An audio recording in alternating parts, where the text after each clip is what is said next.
La historia de Chile 1891-1973 es la obra más destacada del historiador y abogado Gonzalo Vial Correa. También fue fundador de las revistas Portada y ¿Qué pasa?, columnista hasta hoy en el vespertino La Segunda y recientemente publicó una biografía sobre el fundador de El Mercurio de Santiago, Agustín Edwards McClure. Gonzalo Vial Correa nació en Santiago de Chile el 29 de agosto de 1930 y realizó sus primeros estudios en el Colegio de los Padres Franceses de Santiago. Posteriormente estudió Derecho en la Universidad Católica de Chile, se tituló en 1957 y recibió el Premio Tocornal, que se otorga al mejor alumno de la Escuela de Leyes de cada promoción.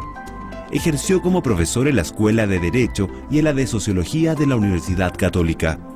Fue decano de Historia, Geografía y Letras de la Universidad Metropolitana de Ciencias de la Educación y de la Facultad de Educación de la Universidad Finisterra. En el plano político, en los años 1978 y 1979 fue ministro de Educación. También integró la Comisión Nacional de Verdad y Reconciliación y fue miembro del Consejo de Defensa del Estado por varios años. Gonzalo Vial Correa también participó en la mesa de diálogo creada bajo el gobierno de Eduardo Frei Ruiz-Tagle. Para nosotros hoy día es un agrado tener como invitado a un excelente historiador, un gran personaje de la historia de Chile, Gonzalo Vial Correa, al cual yo en este momento le doy la bienvenida a este programa Cita con la Historia. Don Gonzalo, un gusto que nos acompañe en esta oportunidad. ¿Cómo está usted? Bien, para los años y los achaques.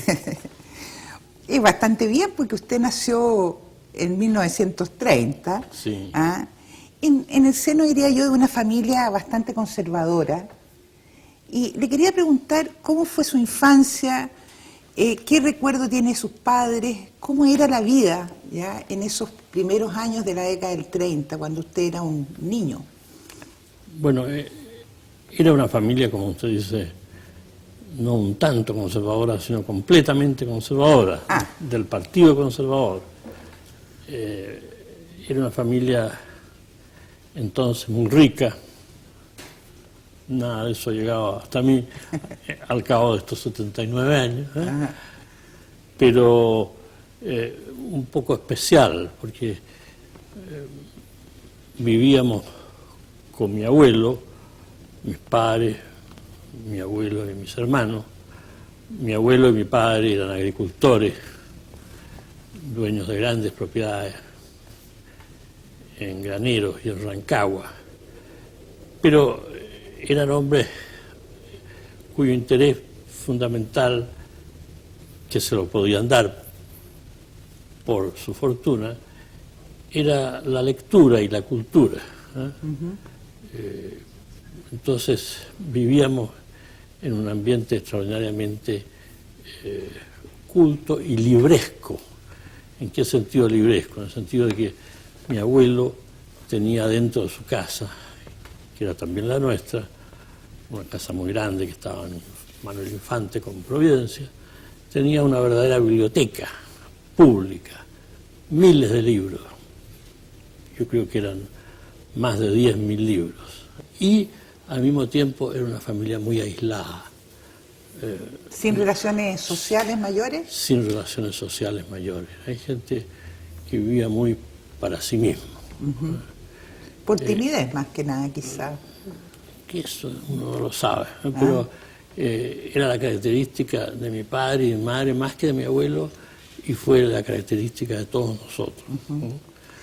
Don Gonzalo, y usted, siendo chico, yo creo que a los 6 años, entró a los padres franceses de Alameda, que todavía el de Manquehue no existía. ¿Cuáles fueron los profesores más destacados que usted tuvo en ese tiempo y que de alguna manera le pueden haber ayudado a seguir esta línea familiar por lo libresco? Yo diría francamente que ninguno, ¿eh? Y le voy a explicar por qué. Porque el Colegio de los Padres Franceses, que era un colegio tradicional, era un colegio que daba una muy buena formación religiosa y moral, pero en lo científico era mediocre. Pero era un colegio que tenía una característica muy especial y muy, podemos decir, secreta.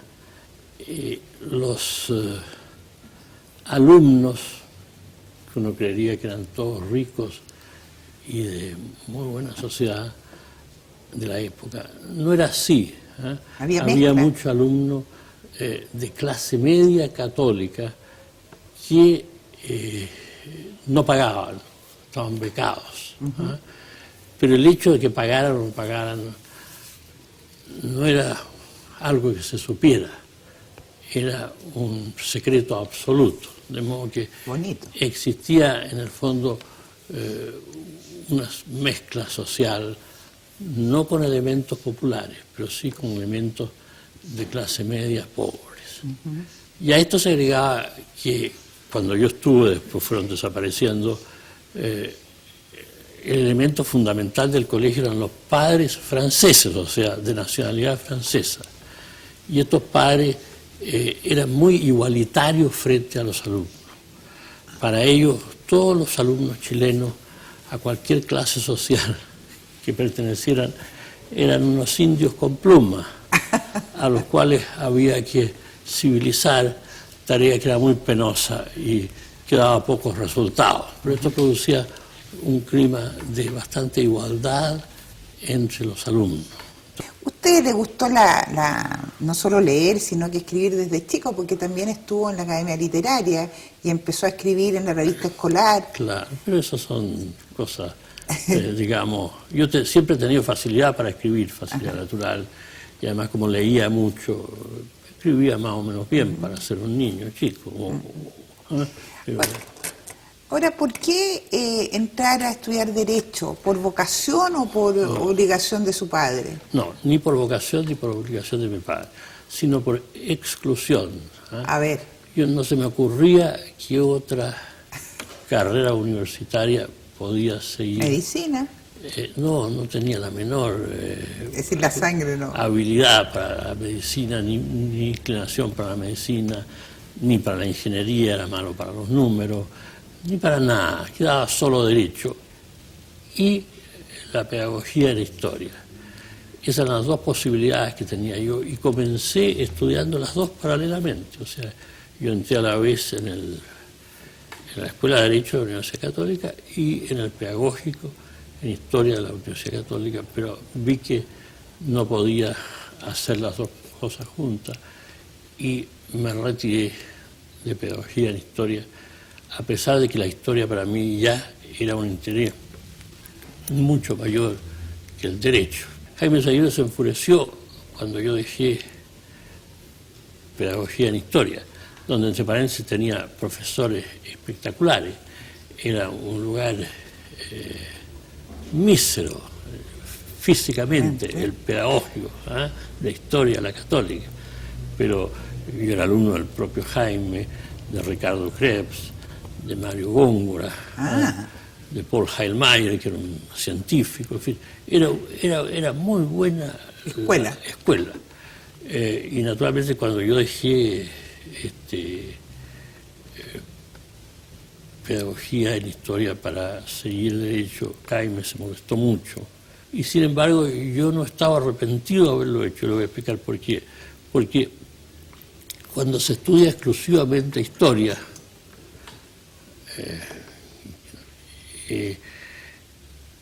usted se desconecta de la realidad, empieza a vivir en el mundo del pasado, lo cual no sería tan malo.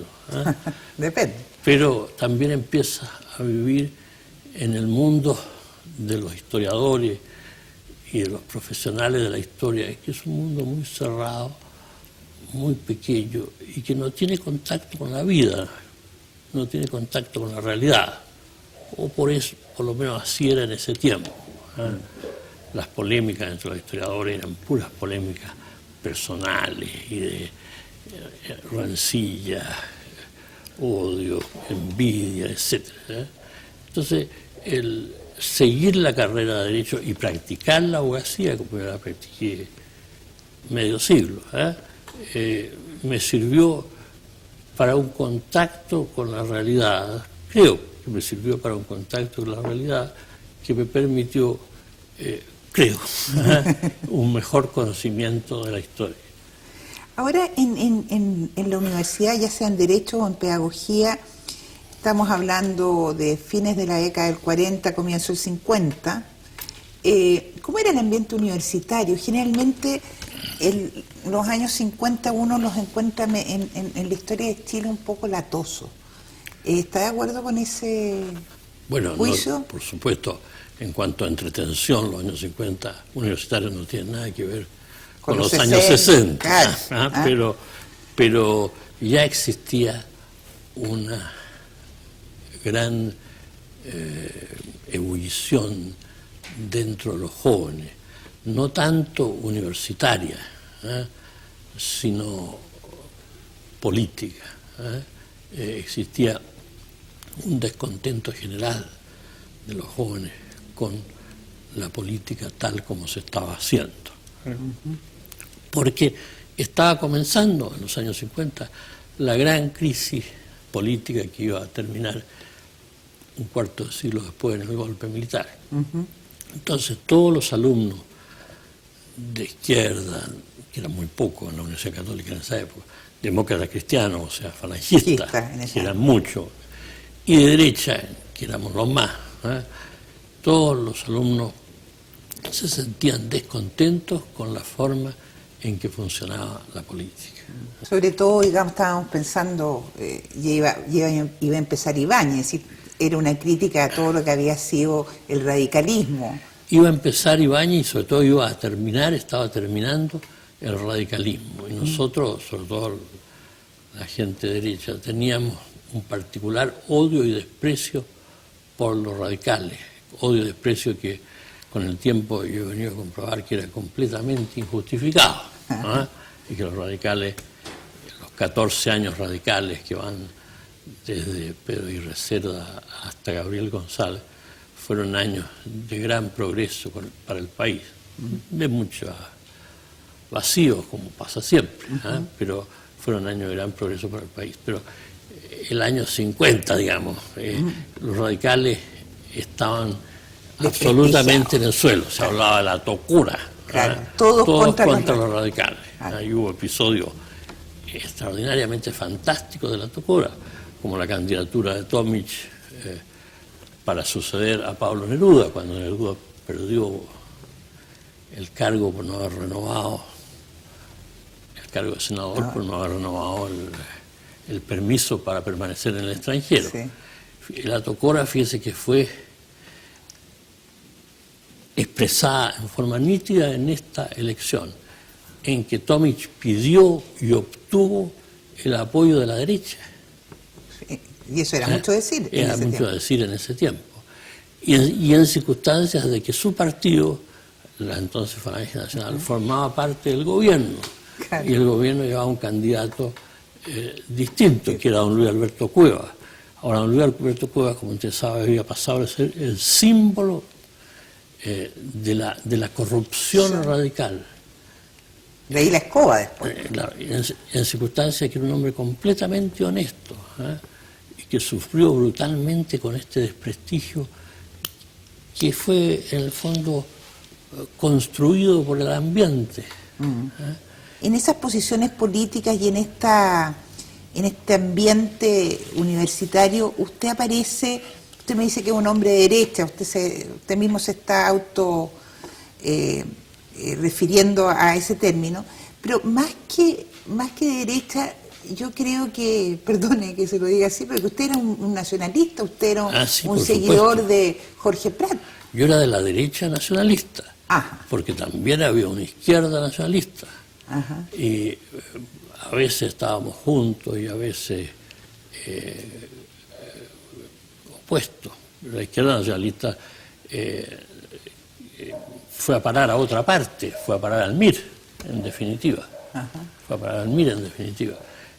Nosotros teníamos muchos amigos de izquierda nacionalista, como el fundador del Movimiento Revolucionario Nacional Sindicalista, ¿cómo se llama? Rolando Callis. Callis. Callis, sí. Pero, Alberto Callis. pero yo era una persona de derecha, pero nacionalista, porque en esa época estábamos también dentro de este desprestigio del régimen político en general.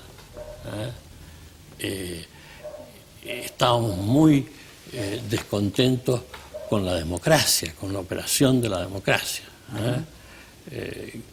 Queríamos algo distinto. Algo más corporativista. Algo en el fondo relacionado con el corporativismo, porque no hallábamos cómo reemplazar al Congreso y a los partidos políticos, y pensábamos que podían ser los gremios de trabajadores y de patrones, o sea, el corporativismo, lo que moviera políticamente al país. ¿Dónde conoció usted a Jorge Prat y por qué se hizo uno de sus discípulos predilectos? Bueno, fíjese que no me acuerdo bien cuándo conocí a Jorge Prat, pero lo conocí por el entorno nacionalista, porque había en una tertulia nacionalista que se juntaba en el café universitario frente a la Universidad Católica un día a la semana en la noche. Y ahí iba gente de la izquierda nacionalista, por ejemplo Callis, y otra gente de la derecha nacionalista como yo. Y Ricardo Rivadeneira creo que iba también. Ricardo Rivadeneira, Mario Arnelo, Arturo Fontaine, y toda esa gente conocía a Jorge Prat y entonces por ahí tengo que haberlo conocido yo, pero no, la ocasión precisa no la recuerdo. ¿Por qué cree usted que el nacionalismo nunca aprendió en Chile como ideal político? Porque usted estuvo muy relacionado, yo diría, hasta el 64, en que se forma Acción Nacional y hay una candidatura presidencial de Jorge Prat, muy vinculado a ese ámbito, a esa área. ¿Qué pasó en Chile que no aprendió? Bueno, yo, pero eso es una interpretación personal. Quizás debía a la observación personal, a la observación de mí mismo. Creo que los nacionalistas no aprendieron en Chile porque no ha habido en Chile peores políticos, o sea, políticos más ineficaces que los nacionalistas. Empezando por Jorge Prat, que era un gran hombre, pero como político, o sea, como manejador de la cosa política, era un completo fracaso. Hasta el punto que entre sus consejeros figuraba yo, Claro. que nunca tuve la menor aptitud para el manejo político. Yo creo que eso es lo que pasó a los nacionalistas. Pero los nacionalistas están difundidos en todos los partidos, pues. Pero usted, digamos, el primer ministro de Salud, Salvador Allende, Jiménez. Doctor Jiménez, era uno de los hombres del 5 de septiembre. Claro, del 38, claro. Del 38. Matanza de Seguro Obrero para la gente claro, que no... Claro, en la democracia cristiana estaban Pedro Fonsea, estaban Orlando Latorre, estaba una cantidad de antiguos nacionalistas. En la derecha renacida del año 66, cuando se fundó el Partido Nacional. Con Jarpa a la cabeza. Jarpa era un hombre que venía de Acción Nacional, era o sea, el partido de Jorge Prat era el segundo de Jorge Prat, y con Mario Arnelo. Sí. O sea, el nacionalismo se dispersó por todas partes y sus miembros eran más tuvieron intelectuales que políticos activos. Algunos también eran políticos activos, yo eran intelectuales y muy buenos intelectuales, como Juan Gómez Milla era nacionalista. ¿Qué pasó, don Gonzalo, con la revista Estanquero, que fue también una manifestación de este proceso? Terminó siendo eso, pero Estanquero no nació como eso. Yo tuve poca relación con Estanquero. Estanquero fue fundada por Jorge Prat contra los comunistas, el año 1946, cuando los comunistas subieron al poder brevemente con Gabriel González Videla. Muy brevemente. Entonces ahí se organizó el ACHA, que era la Acción Chilena Anticomunista, y el Estanquero. Y después solo, con el tiempo, Estanquero empezó a derivar hacia el nacionalismo.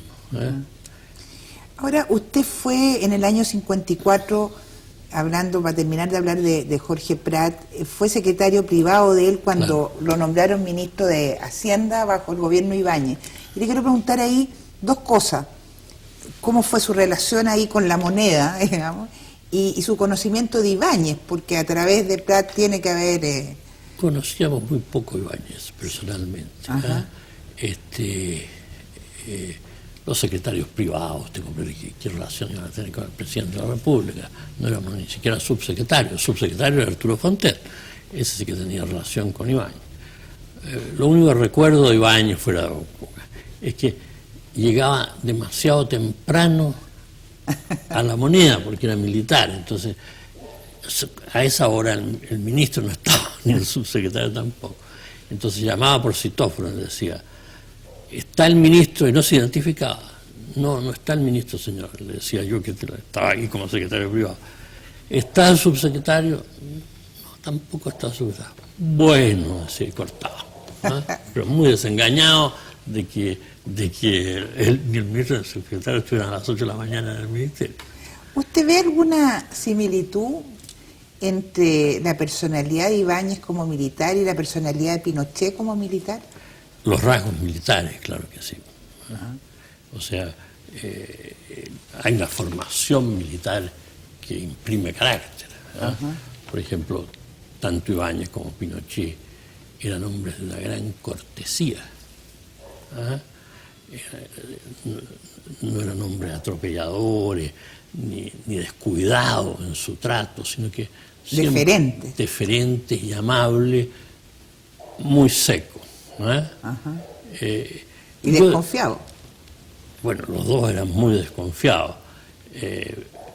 Eran por naturaleza desconfiados. Pero yo creo que eso es un rasgo casi consustancial con el dictador.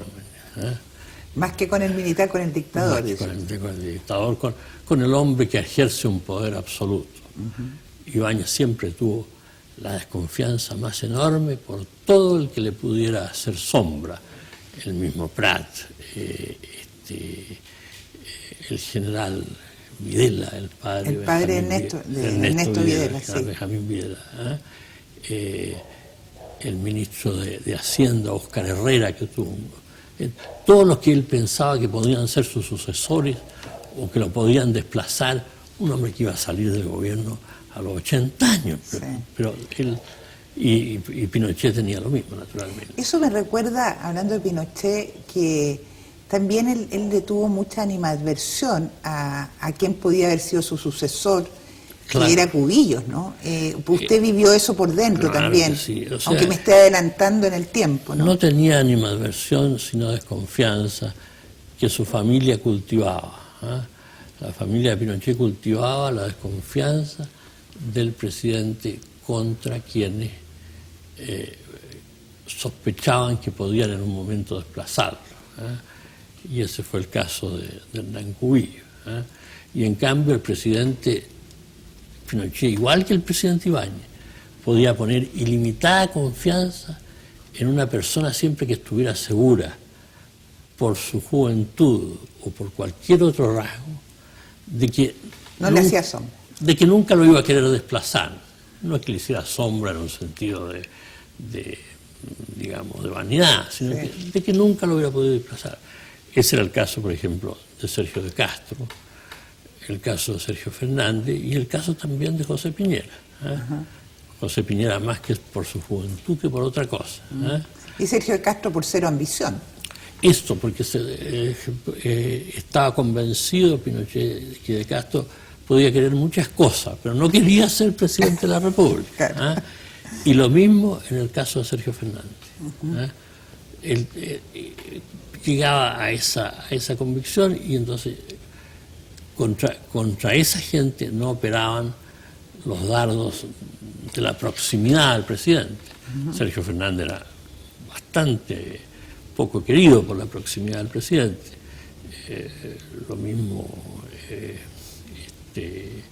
Lo mismo en cierta época Sergio de Castro, pero el presidente no hacía caso. En cambio, la labor de Zappa, digamos, claro, contra Cubillo, en definitiva tuvo éxito porque Cubillo efectivamente podía ser una figura de reemplazo de Pinochet. Sí, era bien brillante. Ahora, usted tiene una visión tanto como testigo y como protagonista y como historiador de esta década del 60, que es una de las décadas interesantes del siglo XX, digamos, por todo lo que ello va a implicar para Chile. En ningún momento de su formación, de su juventud y ya adultez, se dejó seducir por las luces de la Revolución Cubana, por las luces del Che, de Fidel, ¿y cómo siente la llegada de esa influencia aquí a Chile? Bueno, yo le he dicho que he sido siempre, probablemente desde niño, una persona de derecha, por consiguiente nunca sentí ninguna de su influencia, porque lo que caracteriza a la persona de derecha es que no cree en las revoluciones, o sea, no cree que sean efectivas las revoluciones. Bueno, la llegada de la idea de Fidel y sobre todo de Che Guevara a Chile fue mortífera para el país, esa es la verdad del asunto. Fue una de las grandes causas del golpe militar, porque es un poco largo el asunto, ¿no? Dele nomás. El país estaba dividido en tres bloques, la izquierda, la democracia cristiana y la derecha reunificada después de 1966.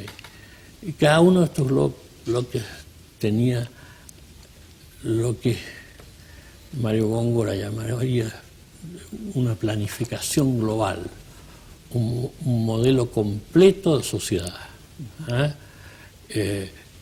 impostergable, intransigible, inmodificable. Y excluyentes entre sí. Y excluyentes entre sí. Y por consiguiente no podía haber alianzas entre todos esos bloques. Y como cada uno tenía el tercio del país, era una situación inmanejable. Era una situación de ingobernabilidad, pero que tenía un rayito de luz, que era que los tres bloques admitían las reglas de juego democráticas. O sea, se movían en el tablero democrático, de que yo aplico intransigente y completamente mi modelo mientras tengo mayoría electoral. Y si no tengo mayoría electoral, me meto el modelo debajo del brazo y me voy a mi casa a esperar otra oportunidad. Y en eso metió la cola el diablo, metió la cola el guevarismo, que dijo que las elecciones eran una farsa. Más que decir que era una farsa, dijo que podían ser una ayuda, como la propaganda política, como los sindicatos, pero que la cuestión del poder se definía por la fuerza.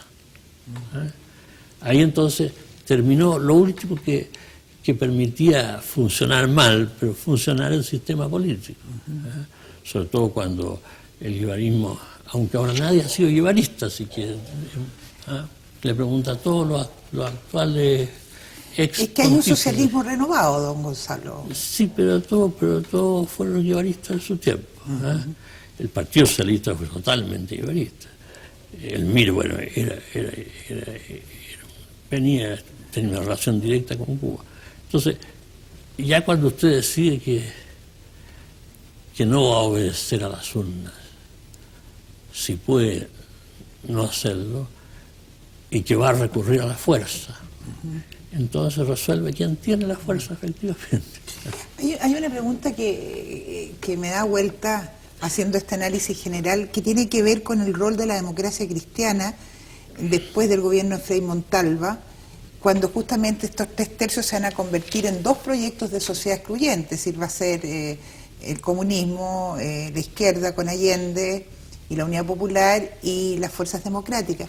Pero la democracia cristiana juega un rol bastante ambiguo ahí. ¿Qué es lo que pasa con la democracia cristiana? ¿Es de izquierda, es de derecha? Usted que ha estudiado eso muchísimo. Lo primero que hizo la democracia cristiana fue abandonar a Frei en la mitad del camino. El proyecto de Frei era un proyecto democrático y capitalista, de grandes reformas dentro del capitalismo, pero capitalista.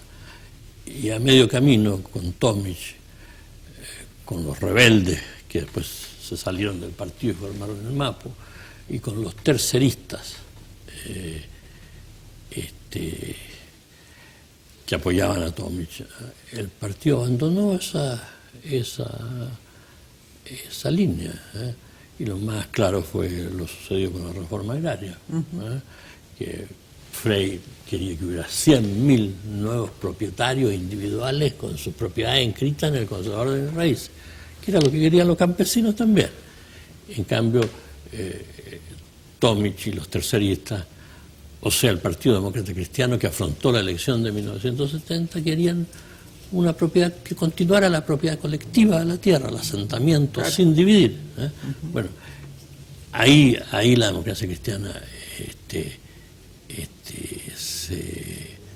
en el fondo se matriculó con un proyecto colectivista que era el de la Unidad Popular.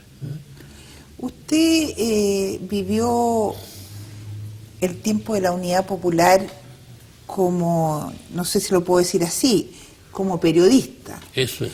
Como periodista colegiado. Como periodista colegiado, perdón. Por favor. No solo historiadora, abogado, sino que periodista colegiado. Y me interesa mucho que nos cuente, usted fue uno de los fundadores de 2 revistas tremendamente importantes en esa época, y una que dura hasta el día de hoy, que se llama ¿Qué pasa? La anterior se llamaba Portada. ¿Cómo surgen estas revistas, que son revistas al parecer de oposición terminante contra el gobierno de Allende? Portada no tenía nada que ver con la Unidad Popular. Portada fue fundada en el año 1967 y era una revista de pensamiento de derecha, política. Y la mayor parte de la gente que estaba en Portada terminó también haciendo ¿Qué pasa? Y el pensamiento de ¿Qué pasa? Era muy parecido al de Portada, pero en un nuevo contexto, el contexto de la amenaza marxista-leninista a través de la Unidad Popular. No amenaza marxista-leninista en el sentido de campaña del terror, sino que la Unidad Popular lo que quería era instaurar un modelo marxista-leninista en el país, que era una aspiración muy perjudicial para el país, legítima, pero muy perjudicial para el país, y sobre todo que negaba absolutamente todo lo que nosotros habíamos pensado en Portada. Ahora, Portada nació a raíz de la muerte de Jaime Izaguirre, porque Jaime Izaguirre nos echaba siempre carbón de que sacáramos una revista doctrinaria, que no era cosa que él pudiera ni quisiera hacer.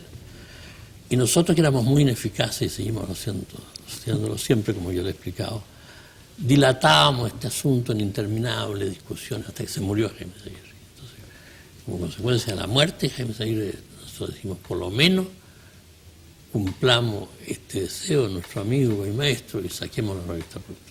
Oiga, ¿y cómo se organizaba? ¿Qué pasa? ¿Quiénes estaban ahí? Porque tengo entendido que hay gente que todavía sigue vinculada con el mundo del periodismo, que fue fundadora del ¿Qué pasa? Junto con usted. Bueno, en ¿Qué pasa? Había mucha gente muy distinta. Había gente que después pasó al Mercurio, como Cristian Seger, Joaquín Villarino, Fernando Silva Vargas, Emilio Sanfuentes, que murió, etc. Hermógenes. Gente o que estaba ya en el Mercurio o que pasó al Mercurio. Había economistas Chicago que llevaban toda la parte económica, como Sergio de Castro, Álvaro Bardón, y había juventud política de derecha, que después muy famosa, como Jaime Bupán. Jaime Guzmán inventó el nombre de la revista. Ah, sí. Claro, habíamos estado, pues Jaime Guzmán, al revés nuestro, un hombre muy eficaz políticamente. Entonces habíamos estado discutiendo el nombre, pero una cosa típica. Infinitamente. Infinitamente, y de repente dijo, pongámosle ¿Qué pasa? Dijo que era una revista española que se llamaba así. En el momento que se produce el golpe, el 11 de septiembre, usted era director del ¿Qué pasa?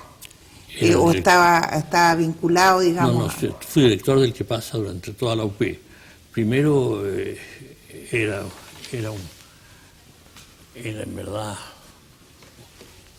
un título no honorífico, sino que es bastante peligroso, por el director legal, porque Cristian Seger trabajaba en el Mercurio, no podía aparecer, porque en realidad el hombre que manejaba ¿Qué pasa? Desde el comienzo era Cristian.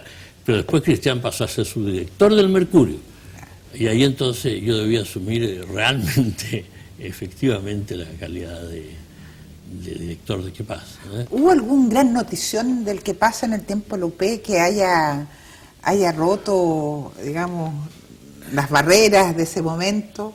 Hubo algunas noticias que fueron muy importantes, por ejemplo, existía en esa época el estanco automotriz. Sí, claro. O sea, usted si quería adquirir un auto, no podía ir a la tienda a comprarlo, sino que se lo compraba un organismo del Estado. Y que significaban que usted obtenía ese papel, ese bono.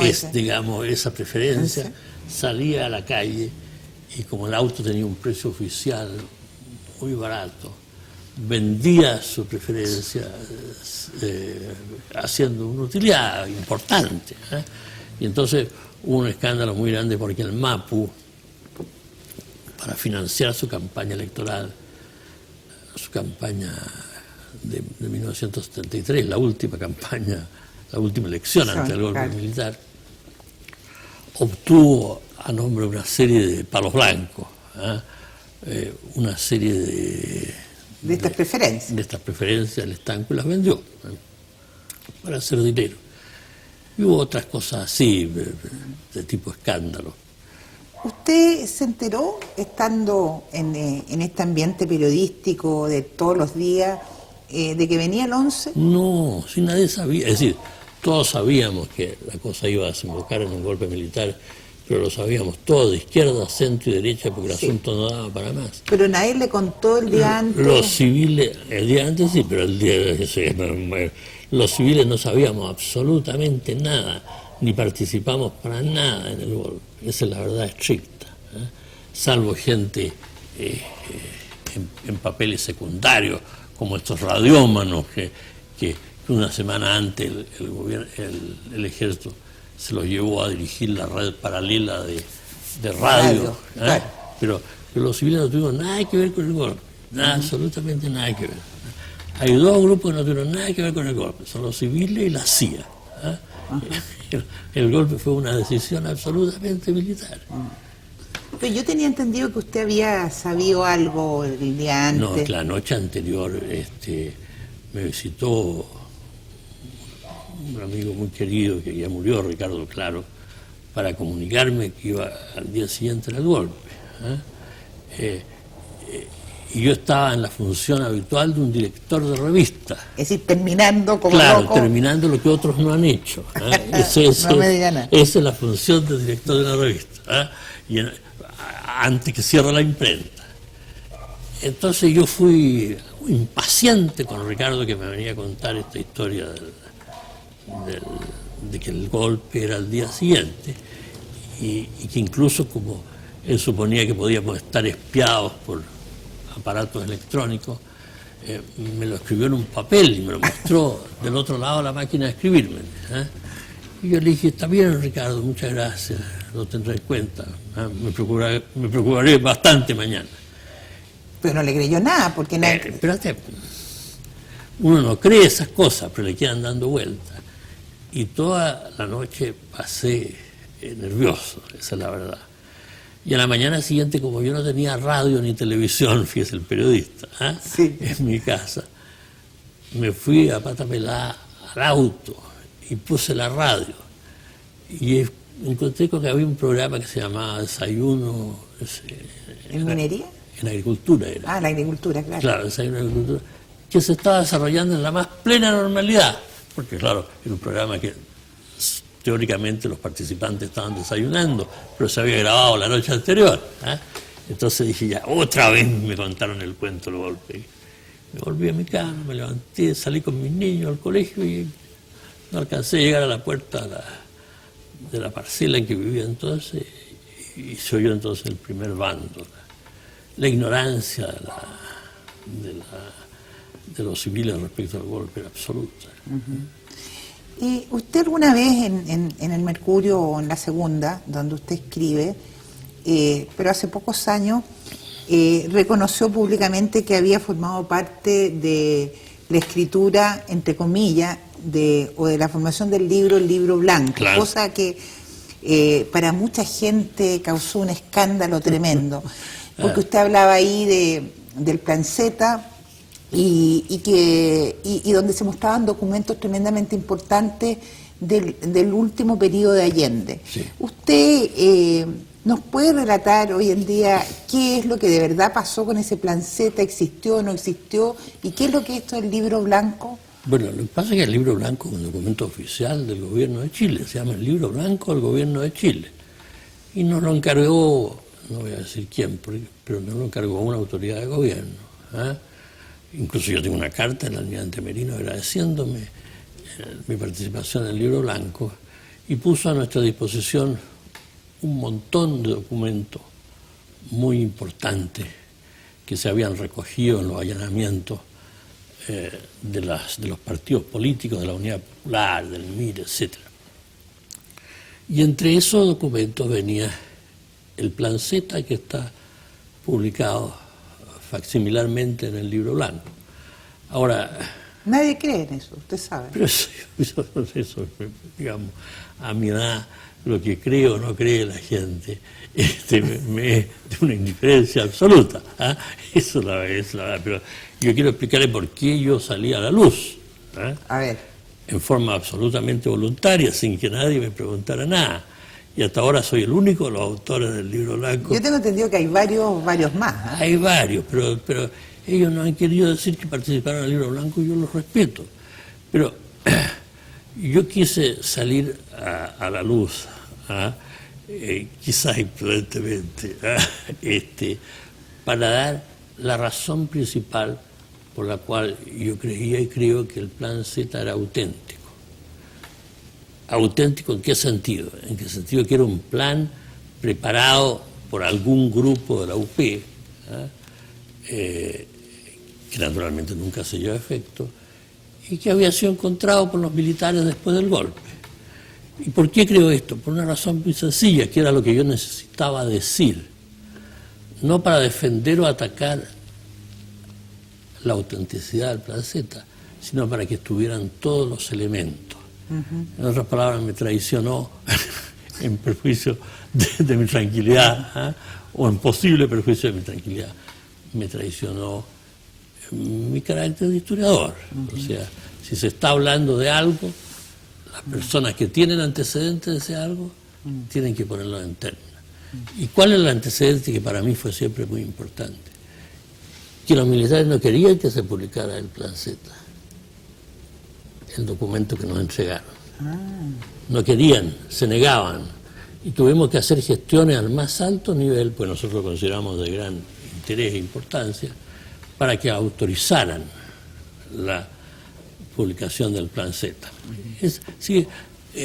Que ese es el antecedente que yo tengo. Y el otro antecedente que es importante es que ningún otro documento, algunos de la más trascendental importancia, los que figuran en el libro blanco, ha sido desmentido. Ahí está la carta siniestra en que Allende es empujado al suicidio por Fidel Castro pocos días antes del golpe. Está la lista de los helados de mango, sí, que habían traído de Cuba e internado sin pasar por la aduana las autoridades de gobierno, que eran los armamentos para Tomás Moro. Hay documentos que están comprobados a posteriori en una forma muy curiosa. Por ejemplo, hay un documento del Servicio de Inteligencia del Partido Radical. En esa época todos los partidos de izquierda tenían servicios de inteligencia, en que da cuenta detallada una comida del general Carlos Prats con políticos de izquierda. Y esa comida y todo lo que dice el documento está confirmado punto por las memorias del general Prats, las auténticas. Claro, era que... Entonces, todos los documentos que están ahí son auténticos. Ahora, otra cosa es que el plan Z tenga importancia o quién lo hizo, pero que era un documento auténtico europeo es importante saberlo porque refleja el espíritu de la época, el espíritu del momento que ahora hemos olvidado y queremos olvidar, que el espíritu de que nos íbamos a degollar mutuamente en una guerra civil, si era necesario. Oiga, don Gonzalo, usted fue ministro de Pinochet. Por supuesto. En 1978. Sí. En un momento bastante álgido para Chile. Fue un año atroz, fue claro. Un año en que sale el IE, un año en que estamos a punto de una guerra con Argentina. ¿Cómo fue que lo nombran usted ministro de Educación? ¿Usted era amigo de Pinochet? No lo conocía yo a Pinochet. Lo que pasa es que habíamos estado formando parte con José Piñera, ya no me acuerdo con quién más, de un grupo de personas que le prestaba una especie de asesoría política, muy mal elegido a mi respecto, a Sergio Fernández. Yeah. Y en el proceso que tomó todo el año 78 de civilizar el gabinete, o sea, de que hubiera más civiles que militares. No más civiles que militares, sino casi exclusivamente civiles o militares en retiro, como Kelly, ¿verdad? Pero en ese proceso quedaba por designar ministro del Trabajo y ministro de Educación, y nos ofreció Sergio Fernández esos cargos, porque Fernández un tiempo hizo las veces de premier, de primer ministro ahí. Claro, el primer ministro de Pinochet, y así llegamos. ¿Y cómo lo pasó usted en el ministerio? Pésimo. ¿Por qué tan mal? Porque es un ministerio en que todavía no se puede hacer nada, y en ese entonces no se podía hacer absolutamente nada, porque las 10.000 escuelas y liceos eran fiscales y eran manejados teóricamente desde la Alameda y desde el Ministerio de Educación. Hay una anécdota que leí por ahí en que usted, cuando fue nombrado ministro, estábamos a punto de estar en guerra con Argentina. Claro. Y usted tuvo una conversación muy interesante con el general Pinochet. El día D, hora D, que era, me parece a mí, el 22 de diciembre. El 20 de diciembre del 78, 22 de diciembre del 78. Bueno, tú debes saber, estaba escrito un libro sobre eso, así que tienes que saber. Ese día, exactamente en la tarde, cuando se esperaba el desembarco, o sea, el inicio de la hostilidad, la guerra, me recibió a mí Pinochet para que habláramos de educación, porque yo iba a jurar los cargos el lunes siguiente, como efectivamente lo hice. Y hablamos durante como 4 horas de educación. Y Pinochet estaba en el estado de más aparente, de más paradisíaca tranquilidad. Y hablamos exclusivamente de educación. No hizo la menor referencia a que el país... que estábamos a punto de... Que el país debía estar en guerra a medianoche, porque era la medianoche la hora de... Estaban los búnkeres, estaba todo... Entonces, eso después, cuando me di cuenta, muchos años después, me dio a mí la medida de la tranquilidad, la serenidad de Pinochet, sí. Que me la confirmó un general que era secretario general de gobierno y después murió, el general Escauriaza, que me dijo que ese mismo día o el anterior, enloquecido él de estar rodeado de papeles, había ido donde el presidente y le había dicho: mire, deme un casco y un fusil y mándeme a cualquier parte, pero no me tenga aquí en esto, en labores de oficina.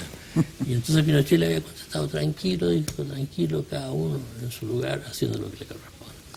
Oiga, ¿a usted lo echaron del ministerio? Pero por supuesto. ¿O usted se salió? No, me echaron. ¿Y lo echaron? ¿Y por qué lo echaron? No tengo la menor idea. Pero hay rumores por ahí. Ah, eso es otra cosa. Pero yo le voy a decir, me llamó el presidente.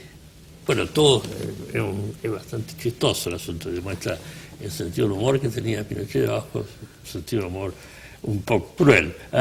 Sí.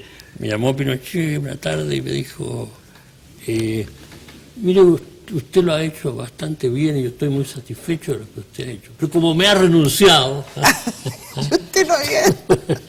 como me ha renunciado, le acepto mi renuncia y hasta luego. Le acepto la renuncia. Ahora, yo creo que había muchas presiones, no creo, sé que había muchas presiones, especialmente de la masonería, por ser yo católico y exalumno de la Universidad Católica. Ajá. Y se suponía que yo que no era cierto, solamente que yo le había presentado a Pinochet un plan de desintegrar la Chile. No, claro, de reformar la educación, la educación superior que perjudicaba a la Chile. No había tal, pero en fin, el trabajo fue muy sostenido, yo lo sabía porque había un miembro de la Secretaría General de Gobierno, que después fue senador, que no lo voy a nombrar actualmente, que me hacía llegar instantáneamente fotocopias de las cartas de denuncia de la masonería contra mí. Yo las recibía prácticamente antes de que las leyera Pinochet, y venía con un logo de la masonería que era un triángulo con un ojo. Así que yo abría el sobre y al ver el triángulo con el ojo se me erizaba el cabello, simplemente es verdad. Oiga, Gonzalo, la DINA y Manuel Contreras